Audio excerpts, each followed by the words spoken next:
Welcome to Law of Gratitude. Law of gratitude में कहते हैं कि कृतज्ञता का आध्यात्मिक नियम। कृतज्ञता का मतलब है कि दिल से किसी का धन्यवाद देना, ईश्वर का या किसी का। जब आप ऐसा करते हैं तो ऊर्जा आपके हृदय से प्रवाहित होती है और अन्य लोगों, साथ ही ब्रह्मांड की कुछ प्रतिक्रियाओं को सक्रिय करती है। मतलब कि जब आप दिल से किसी का धन्यवाद करते हैं, ईश्वर का धन्यवाद करते हैं, तो सीधे शब्दों में बोलूँ तो आप उसी चीज़, चाहे वो कोई भी चीज़ हो या किसी का अप्रिसिएशन हो, प्यार हो, किसी ने आपके लिए कुछ किया हो, सपोर्ट हो, वो अपनी लाइफ में और ज़्यादा मैनिफेस्ट करते हैं। और एक तरह से ब्रह्मांड आपके उस ग्रैटिट्यूड यानी कि कृतज्ञता की फ्रीक्वेंसी पे रिएक्ट करता है। जब आप किसी व्यक्ति द्वारा किए गए किसी कार्य के लिए उसके प्रति पूरी तरह से आभारी होते हैं तो वो व्यक्ति धन्यवाद की ऊर्जा महसूस करता है और इससे इतना अधिक खुश होता है कि वो आपको और अधिक देना चाहता है। एग्जैक्टली सेम ब्रह्मांड और रचेता का हाल है। इसीलिए लोग सुबह शाम जाके पूजा करती हैं, भगवान thank you thank you thank you thank you और दे दे। जब आप अपने द्वारा प्राप्त आशीर्वाद के लिए ब्रह्मांड को हार्दिक धन्यवाद देते हैं तो दिव्य ऊर्जा आपको और भी अधिक आशीर्वाद देकर प्रेम पूर्वक प्रतिक्रिया देती है। आज फुल मून है। अच्छा, ओके, तो फिर आज मेडिटेशन करना पड़ेगा। ठीक है। जब आप अपने द्वारा प्राप्त आशीर्वाद के लिए ब्रह्मांड को हार्दिक धन्यवाद देते हैं तो दिव्य ऊर्जा आपको और भी अधिक आशीर्वाद देकर प्रेम पूर्वक प्रतिक्रिया देती है। मैं अभी थोड़ी देर पहले मैंने यही कहा। हार्दिक कृतज्ञता प्रचुरता की कुंजी है। ये ब्रह्मांड के महान संसाधनों को खोलती है और ये सबसे इम्पोर्टेंट लॉ है। छोटी से छोटी चीज़ के लिए धन्यवाद दो। मेरे सर पे पंखा है, हवा आ रही है, मैं गर्मी में पसीने नहीं आ रहे, भगवान तेरा शुक्र है कि बिजली का बिल भरने के लिए पैसे दे रहा है। तेरा शुक्र है कि मेरे सर पे छत है। तेरा शुक्र है कि इस छत पे एक पंखा लटका हुआ है। शुक्र है, हर चीज़ का शुक्र है, सच्ची शुक्र है। निर्णय और आलोचना कृतज्ञता और प्रशंसा के विपरीत या ध्रुवीयता हैं। Judgement, criticism, gratitude and appreciation, ये उसके ऑपोजिट्स हैं। तो जब हम अगर जजमेंट एंड क्रिटिसिज्म ऑपोजिट हैं और ग्रैटिट्यूड एंड अप्रिसिएशन दिल से देने से और आता है, तो अगर हम जजमेंट और क्रिटिसिज्म देंगे तो वो लौट के हमारे पास ही आएगा। और उतना ही नहीं, बल्कि हम उसको और अट्रैक्ट करेंगे कि सामने वाला गलत कर रहा है तो हम उसको बोल रहे हैं तू गलत कर रहा है, तू बुरा है, तू ये है, तू वो है। वो और ज़्यादा करेगा क्योंकि आपने बोल के उसको पहले तो अफर्म कर दिया। Law of affirmation, law of manifestation, law of Karma, बहुत सारे लॉज अप्लाई होते हैं। और जब हम किसी को अप्रिशिएट करते हैं, oh how beautiful, you look nice today, अगली बार वो इंसान को वो बात याद रहेगी और अपना ध्यान रखेगा और मतलब अच्छे बन के रहने की कोशिश करेगा और आपके साथ भी व्यवहार अच्छा करेगा क्योंकि भाई आपने तो अप्रिशिएट किया था। सच्ची कृतज्ञता और प्रशंसा ठीक करती है। मैंने कभी अपनी मम्मी को ना ज़्यादा बोला नहीं है कि आप अच्छे लग रहे हो, अच्छी लग रही है ड्रेस, हाँ अच्छी है, साड़ी अच्छी है। मैं बहुत नॉर्मल रहती हूँ। एक दिन, अच्छा, लेकिन मेरे मन में तो होता है कि अच्छा लग रहा है, बट मैं नॉर्मल रहती हूँ, ज़्यादा भाव नहीं देती। तो एक दिन मैंने अभी कुछ दिन पहले बोल दिया मम्मी को, क्या करते हो, एकदम कमरे में आते हो ना ऐसा लगता है 1000 वाट का बल्ब जल गया। क्या करते हो जो इतने चमकते हो, ग्लो है आपके ऊपर, कितने सुंदर हो, और आपके लिप्स तो ऐसे हैं जैसे भगवान ने ना लिपस्टिक लगा के भेजा है, और लिटरली ऐसे हैं। और जो भी कपड़ा पहन ले, कुछ भी पहन ले, ऐसे लगता है पता नहीं कौटोर है क्या है, बहुत सुंदर लगता है, जचता है, हर रंग जचता है, बस दूध की तरह सफ़ेद है। तो मम्मी कहती हैं, आज गिन्नी ने मुझे तारीफ की, अरे आज गिन्नी ने मेरी तारीफ कर दी, वाह मज़ा आ गया। और मम्मी तो ऐसी खिल गई, अरे बड़ा मज़ा आया मम्मी को बहुत अच्छा लगा। और मतलब मैं, ऐसा नहीं है कि मैं बोलती नहीं हूँ, पर थोड़ा लिमिट में बोलती हूँ मैं। निर्णय और आलोचना, जब किसी कोई आपकी तारीफ करता है ना, तो आपका दिल कैसे खिल जाता है कमल की तरह। ऐसे जब हम भी कभी किसी की तारीफ करते हैं तो उनका भी दिल ऐसे खिल जाता है। सच्ची कृतज्ञता और प्रशंसा हील करती है। वो जो मैंने दिया था ना कॉम्प्लीमेंट, दिल से दिया था, देने के लिए नहीं दिया था, क्योंकि मम्मी को तो पूरी दुनिया ही देती है, हर समय देती है, सुबह शाम देती है, तो मेरे एक के क्या फ़र्क पड़ता है। और जब हर बार बोली जाए ना तो उस चीज़ की वैल्यू ख़त्म हो जाती है। तो कभी कभी जब ये आप ऐसे दिल से दो ना तो उसकी कीमत होती है। This is, I mean I think like that and I do like that sometimes. मेरे को पहले ना किसी की तारीफ़ करने में बहुत झिझक होती थी कि सामने वाला क्या समझेगा। अब नहीं सोचती, मैं दे देती हूँ, मतलब अनजान इंसान को भी बोल दूँगी, राह चलते रोक के।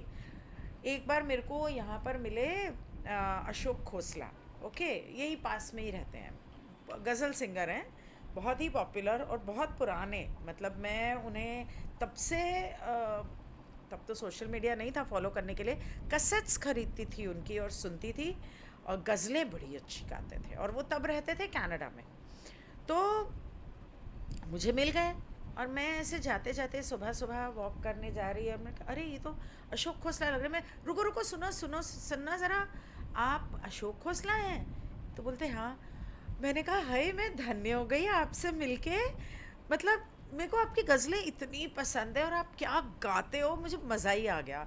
और मैं तो 40-45 साल से आपको मतलब फॉलो करती हूँ, आपकी फ़ैन हूँ। वो इतने खुश हुए, इतने खुश हुए, उनकी उनकी वाइफ, वो दोनों इतने खुश हुए, मुझे बड़ा अच्छा लगा।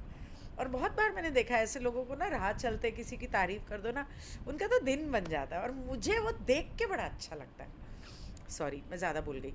जब आप किसी चीज़ की सराहना करते हैं और उसके लिए आभारी होते हैं तो आप उस पर ध्यान केंद्रित कर रहे होते हैं, मतलब आपका फोकस उस चीज़ पे जा रहा है। इसलिए ध्यान के नियम के अनुसार, लॉ ऑफ अटेंशन, वो मल्टीप्लाई होता है और कई गुना बढ़ जाता है। तो अगर आप नेगेटिविटी पे फोकस करेंगे, जैसे ये इंसान बिल्कुल इर्रेस्पॉन्सिबल है, ये इंसान काम नहीं करता, ये इंसान टाइम पास करता है, इस इंसान को अकल नहीं है, तो आप फोकस किस पे कर रहे हो? नेगेटिव पे। तो क्या होगा? मल्टीप्लाई होगा। मुझे थोड़ा कम करने की ज़रूरत है नेगेटिव पे फोकस। जब हमें एहसास होता है, इसका एक ट्रायल करना, एक साफ दीवार है ना, जैसे साफ दीवार, इस पे एक काला ना बिंदु फेल पेन से लगा के, वो तो फिर निशान जाएगा नहीं, पेपर से चिपका देना या कोई बिंदी लगा देना काली, और उस पर देखते रहना देखते रहना देखते रहना। थोड़ी देर बाद आपको दीवार नज़र ही नहीं आएगी, सिर्फ वो बिंदु ही नज़र आएगा। और वहाँ पे अगर आप कोई सुंदर सा कुछ लगा दोगे और उस पर फोकस करोगे, तो ऐसे लगेगा जैसे पूरा कमरा खिल गया है। फूलों की फ़ोटो लगा दो, लोग क्यों अपने घर में फूलों की फ़ोटो लगाते हैं? पहले मेरे घर में कभी कोई पेंटिंग नहीं होती थी, मतलब सिर्फ वो होती थी जो मैं बनाती थी, मतलब मैं बनाती थी एक ज़माने में, तो ऐसे बड़ी बड़ी तो मैं वो लगाती थी। अब शिव जी, अब मेरा मन बहुत टाइम से मन कर रहा है काली माँ या माँ दुर्गा की पेंटिंग बना के लगाने का, देखते हैं। जब हमें एहसास, लोग इसीलिए गांव में आप कभी किसी के घर जाएंगे ना, तो उनके घर में बहुत सारे भगवान की फ़ोटो लगी होगी, जगह जगह जगह, कोई कोना खाली नहीं छोड़ते। लेकिन सिर्फ फ़ोटो लगाने से क्या होने वाला है? उसको देख के उसके ऊपर मेडिटेट भी करने की ज़रूरत है, फोकस भी करने की ज़रूरत है, ग्रैटिट्यूड भी देने की ज़रूरत है। जब हमें एहसास होता है कि हम चुनौतियाँ भेजी कि हमें चुनौतियाँ भेजी जाती हैं क्योंकि वे हमें बढ़ने में, उन्नति करने में मदद करती हैं, तो हम उनके प्रति अपना दृष्टिकोण बदल देते हैं। मुझे पा याद आ रहे हैं यहाँ। हर चुनौतीपूर्ण स्थिति में एक सबक का उपहार होता है। जब भी मैं पा से लड़ती हूँ तो पा बोलते हैं, अच्छा है फूल बरसा रहे हो। पा रा ने बोला था कि जब कोई गालियाँ दे ना तो फूल समझो उन्हें, सीखने को मिलता है। तो हमारा काम सबक सीखना और उसमें उसने हमें जो सिखाया उसकी सराहना करना है। एब्सोल्युटली। ठीक है, हंसी मजाक, लड़ाई झगड़े, कैटलिस्ट सब अपनी जगह है, लेकिन जैसा मैं एक बार पहले पता नहीं कौन से वीडियो में कर चुकी, मैं तो इतने वीडियो करती हूँ मुझे याद भी नहीं रहता, कि मैंने बताया था कि जब, जैसा इन्होंने कहा, आपका दृष्टिकोण बदल जाएगा जब आपको ये समझ में आएगा कि ये मेरा कैटलिस्ट मुझे कुछ सिखाने आया है, और तब वो डेविल से एंजल में कन्वर्ट हो जाते हैं कि अच्छा ये मुझे सिखाने आया है, मतलब इसने कॉन्ट्रैक्ट किया होगा और मैं इस जन्म में इसको गालियाँ दे रही हूँ और इसने अग्री किया होगा कि ठीक है मैं गालियाँ खा लूँगा लेकिन मैं तुझे सिखाए बिना नहीं मानूंगा। तो उस समय पर आपको उनके लिए मन में प्यार उमड़ता है और ग्रैटिट्यूड की भावना होती है। जितने लोग आपको दुखी करते हैं ना सबसे ज़्यादा, उनका नाम मन में धार के और अकेले में बैठ के ना ऐसे उनको मन से बहुत सारा आशीर्वाद, प्यार और ग्रैटिट्यूड भेजो, आभार प्रकट करो कि थैंक यू सो मच कि तुम यहाँ मेरे कैटलिस्ट बन के आए। थोड़ा उसका फ्रीक्वेंसी कम कर दो कैटलिसिज्म की, मतलब थोड़ा प्यार से समझा दो, यार इतना दुख दे के क्यों समझा रहे हो। पर हाँ, थैंक यू सो मच, मैं वो तो मैं बोल रही हूँ मैं तो यही बोलती रहती हूँ। खैर, यदि आप चाहते हैं कि आपका जीवन अधिक खुशहाल, स्वस्थ और प्रचुर हो तो एक आभार पत्रिका लिखो, मतलब कि एक ग्रैटिट्यूड जर्नल बनाओ। ये मैं पहले भी बता चुकी हूँ कि एक डायरी ले लो, कोई भी सुंदर सी डायरी, उसे अपने हिसाब से सजा लो, उस पर ड्राइड फ्लावर्स चिपका दो, फेदर्स चिपका दो, स्टार्स चिपका दो, जो करना है करो, और एक अच्छी सी डायरी बनाओ। और उसमें फर्स्ट पेज पे अपना नाम लिख सकते हो, बनाओ मतलब बना सकते हो अगर आप चाहो, और उसमें अपना नाम लिखो और डेट लिखो, आपने कौन से डेट को वो डायरी बनाई। फर्स्ट पेज पे रोज़ सुबह उठ के आपने, या आप रात को सोते समय भी कर सकते हो, बट वो कर सकते हो, मतलब जैसे आपने 2-4 चीज़ें सुबह लिख दी, 2-4 चीज़ें शाम को जो दिन में हुई वो आपने शाम को लिख दी। तो उससे क्या होता है, वो एक तरह से वो मैनिफेस्ट फास्टर होता है क्योंकि आप लिख रहे हो और टाइप नहीं करना है, ब्लॉग नहीं बनाना है, राइट करना है हाथ से, क्योंकि जब आप लिखते हो एक तरह से वो एफर्मेशन भी हो जाता है, और लॉ ऑफ एफर्मेशन के तहत वो आपके सबकॉन्शियस माइंड को एक्टिवेट करता है और आपके दिमाग में जाके बैठ जाता है और अट्रैक्ट करता है आपकी लाइफ में। फॉर एग्ज़ाम्पल, मेरी ज़िंदगी खुशहाल है, मेरा जीवन स्वस्थ है, मेरा शरीर स्वस्थ है, और मेरी लाइफ abundant and prosperous है। Thank you God for giving me this abundance, giving me this good health, giving me every little blessing that you have given me। एक सर खपाती है, दिमाग खराब करती है, लेकिन मेड तो है, कम से कम वो काम तो करती है ताकि मैं ये कर लूँ। तो thank you for that, thank you for giving me a great made, she is a nice person, everything, I mean anything you can write. मेरी तो परपेचुअल कैटलिस्ट यही होती है। हर दिन उसमें कुछ लिखें जिसके लिए आप आभारी हों। आप शुरुआत कर सकते हैं बड़ी बड़ी चीज़ों से, लेकिन एक समय आएगा जब आप 5 चीज़ें कम से कम आपको लिखनी है।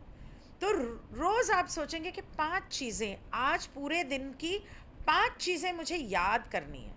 या तो आप डायरी अपने साथ लेके चलो हर जगह, और जहाँ पे कुछ अच्छा लगा वहाँ पे लिख दिया। छोटी डायरी भी हो सकती है, और वहाँ पे लिख दिया, thank you so much for this moment, thank you so much for a wonderful dinner, thank you so much for the love that people give me. So thank you for the flowers, thank you for the sunlight. Hey, sunlight से याद आया, उस दिन मैंने chemtrails वाला meditation किया था, उसके बाद से रोज़ धूप अच्छी आ रही है। Thank you Ra, thank you sun, thank you so much. तो जब आप ऐसे लिखना शुरू करेंगे तो रोज़ आप ढूंढेंगे कि अच्छा आज मैं जर्नल में क्या लिखूं, और उस तरह से धीरे धीरे आपका स्वभाव बन जाएगा मोर पॉजिटिव, मोर अप्रिशिएटिव, मोर ग्रेटफुल, कि मुझे हाँ किस चीज़ का शुक्र अदा करना है। तो ये धीरे धीरे आपका स्वभाव बन जाएगा, शुक्र अदा करना और खुश रहना और हर चीज़ में सुंदरता देखना। ग्रैटिट्यूड ज़्यादा, पानी तो है, पानी तो सब पीते हैं, जब प्यास लगती है तो पीते हैं, पर शुक्र है कि मेरे पास क्रिस्टल वाली बॉटल है। शुक्र है कि अगर गर्मी ज़्यादा है तो ठंडा पानी पीने के लिए फ्रिज है। शुक्र है कि मुझे ठंडे पानी की आदत नहीं है। भगवान तेरा शुक्र है, बहुत बहुत शुक्र है, हर चीज़ का शुक्र है। छोटी छोटी चीज़ें, कि शुक्र है कि मुझे वो माइक नहीं लगाना पड़ता, मेरे बाल बैठ जाते हैं उससे, और ये माइक मुझे मिल गया। और आर्क एंजल ने मेरे को हेल्प की सही माइक ढूंढने में, ताकि उसमें नॉइस कैंसलेशन भी हो जाए। ऐसे कोई भी चीज़ के लिए शुक्र मना सकते हो, व्हाई नॉट। फ्लावर्स के लिए भी, पंखों के लिए भी और क्रिस्टल्स के लिए तो definitely. Okay, see you soon, good bye.